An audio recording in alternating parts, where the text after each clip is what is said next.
দেখুন, আজকে দিনের অন্যতম গুরুত্বপূর্ণ খবর, প্রাথমিকের ৩২,০০০ চাকরির ভবিষ্যৎ কি আজই তা পরিষ্কার হয়ে যাবে। দুপুর ২টোর পর এই মামলার রায় ঘোষণা করবে বিচারপতি তপব্রত চক্রবর্তী, বিচারপতি ঋতব্রত কুমার মিত্র ডিভিশন বেঞ্চ। প্রাথমিকের ৩২,০০০ চাকরি থাকবে না যাবে স্পষ্ট হবে রায়ের পরই। নিয়োগে ব্যাপক দুর্নীতির জেরে এর আগেই কিন্তু ২০১৬ সালের গোটা প্যানেল বাতিল করা হয়েছিল, যার জেরে প্রায় ২৬,০০০ জন তারা চাকরি খুইয়েছেন। চাকরি হারিয়েছেন ২৬,০০০ প্রার্থী। যোগ্য প্রার্থীদেরও অযোগ্যদের দুর্নীতির খেসারত দিতে হয়েছে। আর এখানে প্রশ্ন হলো, প্রাথমিকের ৩২,০০০ চাকরির এবার কি হবে?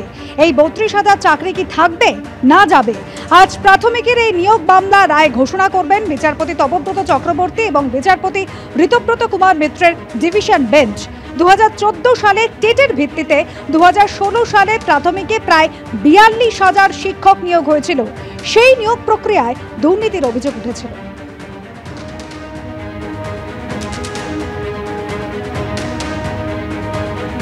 কথা বলবো, আমাদের সঙ্গে রয়েছেন আমাদের প্রতিনিধি সৌভিক মজুমদার। সৌভিক, অবশ্যই বড় প্রশ্ন যে প্রাথমিকে এই ৩২,০০০ চাকরি প্রার্থীর ভবিষ্যৎ কি, কিন্তু কিভাবে প্রশ্নের মুখে পড়ল এই ২০১৪ সালের টেট, এবং বিচারপতি তপব্রত চক্রবর্তী, বিচারপতি ঋতব্রত কুমার মিত্র ডিভিশন বেঞ্চে মামলাই বা এলো কোন পথে?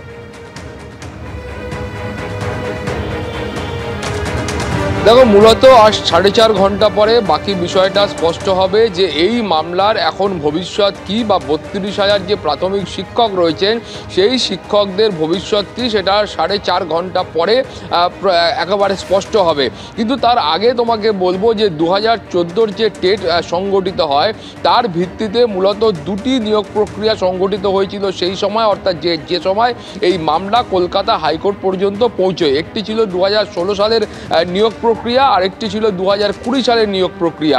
এখন ২০১৬ সালের যে নিয়োগ প্রক্রিয়া ছিল সেই নিয়োগ প্রক্রিয়ার মাধ্যমে প্রায় ৪২,০০০ প্রাথমিক শিক্ষক এ রাজ্যের বিভিন্ন স্কুলে নিয়োগ করা হয়েছিল, এবং তারপরেই আমরা দেখতে পেলাম যে কলকাতা হাইকোর্টে একটি মামলা দায়ের হয়, এবং সেই মামলাতে এই অভিযোগ প্রাথমিক পর্যায়ে করা হয়েছিল যে এখানে যে অ্যাপটিটিউড টেস্ট এবং ইন্টারভিউয়ের নামে ৫ নম্বর করে দুটি ক্ষেত্রে মোট ১০ নম্বর দেওয়া হয়েছে, এবং একেবারে প্রাথমিক পর্যায়ে এটাই অভিযোগ ছিল যে এই যে অ্যাপটিটিউড টেস্ট এবং ইন্টারভিউ এই দুটিকে কার্যত আলাদা করা সম্ভব হয়নি, একসঙ্গেই এই দুটি নেওয়া হয়েছে। কোনো ক্ষেত্রে অ্যাপটিটিউড টেস্ট নেওয়াই হয়নি, একেবারে কিছু প্রার্থীকে বেছে বেছে এই যে ৫ নম্বর বা অতিরিক্ত নম্বর, সেই অতিরিক্ত নম্বরটা দেওয়া হয়েছে। ফলে এখানেই একেবারে প্রাথমিক পর্যায়ে দুর্নীতির অভিযোগ করা হয়েছিল যে গোটা বিষয়টাতে একেবারে নিজেদের লোককে, অর্থাৎ যে লোকেদের কাছ থেকে অর্থ নেওয়া হয়েছে টাকার বিনিময়ে চাকরি পাইয়ে দেওয়ার জন্য, এদের কোনো রকম অ্যাপটিটিউড টেস্ট বা ইন্টারভিউ নেওয়া হয়নি। ইন্টারভিউ না নিয়েই এই যে নম্বর ছিল সেই নম্বর দেওয়া হয়েছে, এবং প্রাথমিক শিক্ষা পর্ষদ তারা কিন্তু নিজেদের ইচ্ছা মতো এই নাম্বার দিয়েছে, এটাই ছিল প্রাথমিক পর্যায়ের অভিযোগ। এবং তুমি জানো যে সেই সময় কলকাতা হাইকোর্টের প্রাক্তন বিচারপতি এবং বর্তমান বিজেপি সাংসদ অভিজিৎ গঙ্গোপাধ্যায়, তার এজলাসে এই মামলা ছিল, এবং সেই সময় দেখা যায় যে তিনি কার্যত এইখানে যে হাইকোর্টে আমরা রয়েছি সেই কলকাতা হাইকোর্টে তিনি একেবারে কিছু জায়গা থেকে কিছু প্রার্থীদের নিয়ে আসেন, এবং সেই প্রার্থীদের জিজ্ঞাসাবাদ করা হয়, এবং সেই জিজ্ঞাসাবাদে এই প্রশ্ন তিনি করেন যে এদের আলাদা করে অ্যাপটিটিউড টেস্ট এবং ইন্টারভিউ এই দুটি বিষয় আলাদা করে সংগঠিত হয়েছিল কিনা। এবং তারপর সেই দীর্ঘ জিজ্ঞাসাবাদ পর্বের পরে তিনি এই সিদ্ধান্তে পৌঁছন যে না, এক্ষেত্রে কোনো রকম অ্যাপটিটিউড টেস্ট বা ইন্টারভিউ সেটা আলাদা করে হয়নি, দুটো বিষয় কার্যত একই রকম ছিল, এবং সেখানে দুটোকে আলাদা করা সেটাও কিন্তু সম্ভব হয়নি। এছাড়াও যে মূল অভিযোগ ছিল সেটা ছিল র্যাঙ্ক জাম্পিংয়ের অভিযোগ, অর্থাৎ দেখা গিয়েছিল অনেক চাকরি প্রার্থী যারা বেশি নম্বর পেয়ে চাকরি পাননি, কিন্তু বহু ব্যক্তি ছিলেন যারা কিন্তু কম নম্বর পেয়ে তারা নিয়োগপত্র পেয়েছিলেন, এবং এখানেই দুর্নীতির অভিযোগ উঠেছিল। অভিযোগ এটাও উঠেছিল যে একেবারে অর্থের বিনিময়ে এ রাজ্যের শিক্ষা ব্যবস্থার উপরে থাকা ব্যক্তিরা, এমনকি শিক্ষামন্ত্রী পর্যন্ত এই গোটা বিষয়টার সঙ্গে যুক্ত ছিলেন। সেই অভিযোগও কলকাতা হাইকোর্টে এসে পৌঁছয়। তারপরে আমরা দেখতে পাই যে একেবারে 12ই মে ২০২৩ তৎকালীন বিচারপতি অভিজিৎ গঙ্গোপাধ্যায় তিনি কিন্তু এই গোটা 32,000-এর যে প্যানেল ছিল সেই প্যানেলটা বাতিল করেন। 42,000-এর মধ্যে 32,000 প্রাথমিক শিক্ষকের যে চাকরি ছিল সেটা বাতিল হয়ে যায়, বাকিদের তা বহাল থাকে। এবং তারপর এই মামলা কলকাতা হাইকোর্টের ডিভিশন বেঞ্চে পৌঁছায়। ডিভিশন বেঞ্চও কিন্তু সেই একই রায় কার্যত অন্তর্বর্তী স্থগিতাদেশ দেন, কিন্তু ডিভিশন বেঞ্চের তরফ থেকেও স্পষ্ট করে বলা হয় যে এই গোটা নিয়োগ প্রক্রিয়াটা কিন্তু সময়টা খানিকটা বাড়িয়ে দেওয়া হয়, দিয়ে বলা হয় এই গোটা নিয়োগ প্রক্রিয়া আবারও সংগঠিত করতে হবে এবং নতুন ব্যক্তিদের নিয়োগ করতে হবে, নতুন করে এই প্যানেল প্রকাশিত করতে হবে, পরীক্ষা বা সমস্তটা একেবারে প্রথম থেকে শুরু করতে হবে বলে কলকাতা হাইকোর্টের ডিভিশন বেঞ্চের তরফ থেকেও এই রায় দেওয়া হয়। তারপর এই মামলা সুপ্রিম কোর্ট পর্যন্ত পৌঁছয় এবং সুপ্রিম কোর্টের তরফ থেকেও এই মামলার সিঙ্গেল বেঞ্চের যে নির্দেশ ছিল, অর্থাৎ তৎকালীন বিচারপতি অভিজিৎ গঙ্গোপাধ্যায়ের যে নির্দেশ ছিল সেই নির্দেশে স্থগিতাদেশ দিয়ে আবারও মামলা কলকাতা হাইকোর্টে ফেরত পাঠানো হয়। সেই মামলায় এতদিন পর্যন্ত বিচারাধীন ছিল এবং দীর্ঘ বিচার প্রক্রিয়ার পরে আজকে দুপুর 2টার সময় চূড়ান্ত নির্দেশ দেবে কলকাতা হাইকোর্ট। পাপিয়া, অবশ্যই আমাদের নজর থাকবে সেদিকে। ধন্যবাদ তোমায় সৌভিক। 2023 সাল থেকে প্রায় 2 বছর ধরে এই যে দীর্ঘ আইনি প্রক্রিয়া চলেছে তাতে কিন্তু একেবারে সামনে এসেছিল এসএসসির মতো প্রাথমিক নিয়োগের ক্ষেত্র ছত্রে ছত্রে দুর্নীতি হয়েছে।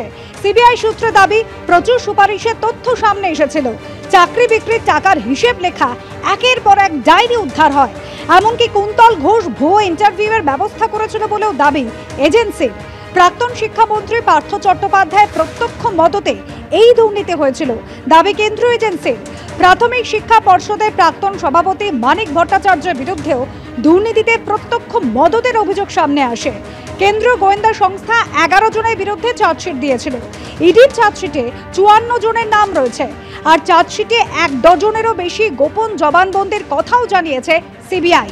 সাক্ষ্য গ্রহণ করা হয়েছে 132 জন চাকরি প্রাপকের। এবার আরো একটি গুরুত্বপূর্ণ খবরের দিকে নজর রাখবো। কমিশন রিপোর্ট চাইতেই 2208 বদলে গেল 480-তে। সব ফর্ম ফেরত আসা বুথের সংখ্যা এক ধাক্কায় 1728 কমে গেল। জেলা শাসকদের দেওয়া আগের তথ্যে 2208টি বুথের উল্লেখ ছিল, আর জেলা শাসকদের কাছে কমিশন রিপোর্ট চাইতেই বুথ কমে দাঁড়ালো 480। আর ওই সমস্ত বুথে সব এনুমারেশন ফর্ম পূরণ করে জমা পড়ার দাবি করা হয়েছে। সব ফর্ম পূরণের পর ফেরত আসার তালিকার শীর্ষে রয়েছে দক্ষিণ 24 পরগনা।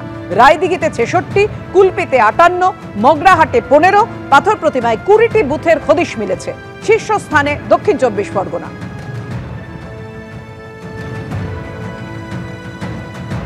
চোর কি? তৃণমূল তো ভোট ডাকাত। ওখানে কবর থেকে মানুষ উঠে ভোট দিয়ে চলে যাচ্ছে।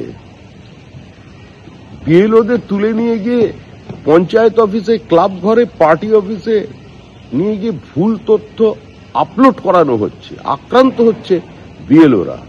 পুরো প্রক্রিয়াটাকে ধ্বংস করার ব্যবস্থা করেছে তৃণমূল। দুয়ারে সরকার, কবরে ভোটার, মঙ্গল গ্রহে বিজেপি। শ্রমিক ভট্টাচার্য, আপনি এইসব কথা বলছেন কেন? বিএলএ 2 কোথায়? তো সে আপনাদের লোক নেই, জন নেই, সংগঠন নেই, সেগুলোকে ঢাকতে এখন মৃত ভোটার কেন থাকবে? উঠে এসে ভোট দেবে।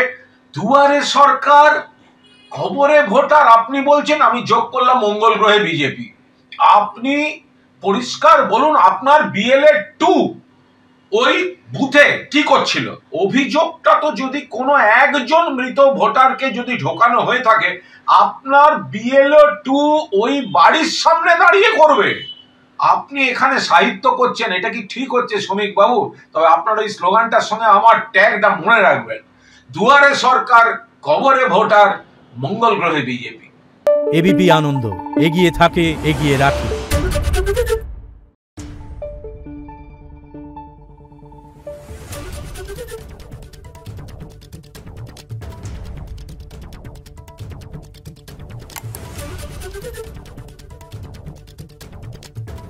Thank you.